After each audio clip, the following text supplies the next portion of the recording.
Ayal ve kitap. Avazda Xunçam Rozi. Ayallar gülge oxşaydı. Çünkü gül çıraylık hem xushbiroq. Biroq unutib qolmang. Gül asan qurib qoladi. Ayallar suvga oxshaydi. Çünkü su shuncha suzuk hem illiq. Biroq unutib qolmang. Suning shakli suv qatishining o'zgarishi bilan o'zgaraydi.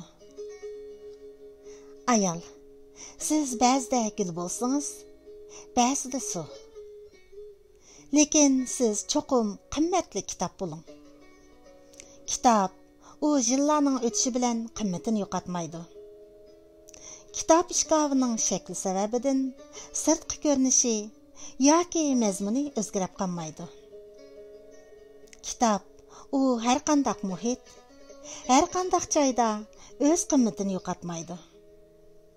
Mayli o'qing yoki o'qimang, kitob ishkovidek muqaddas joyda aytib olindi. Ayal, siz kitob kabi bo'ling. Bundaq ayal bir umr o'zini suyib, o'zini nurlandira oladi.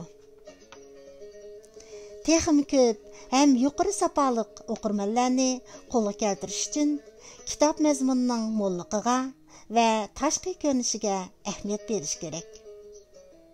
Ayal, siz kitob kabi bo'ling. Bundaq ayal o'zliksiz o'zidan halqib o'tib, o'zgini jalolandira oladi. Kitob kabi ayal bo'lish undaq oson emas. Muayyan madaniyat asosi, tarbiyalanish qatlami, kishilik turmush tajribasi bo'lmasa, ayollik esil sifatini namoyon qilolmaydi. Ayollarning jazbidorligi ko'pincha qalbining cho'nqur qatlamidan urg'ib chiqadi.